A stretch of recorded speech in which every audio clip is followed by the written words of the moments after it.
এইগুলো হলো বাদাম গাছের পাতা, মানে মুংফলি গাছের পাতা। বেঙ্গলিতে এখানে মানে বাদাম বলে, হিন্দিতে মুংফলি বলে, হিন্দিতে গুজরাটিতে।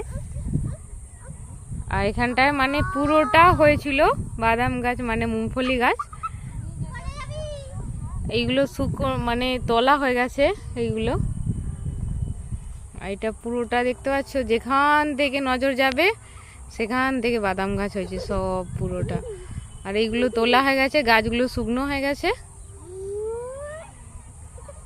চলো তোমাদেরকে আমি বাদাম দেখ, মুংফলি এই দেখো বাদাম,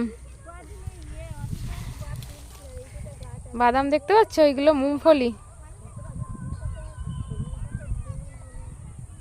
এই তুললাম, দেখো এই তুললাম, এই মাত্র একবারে তাজা, দেখো।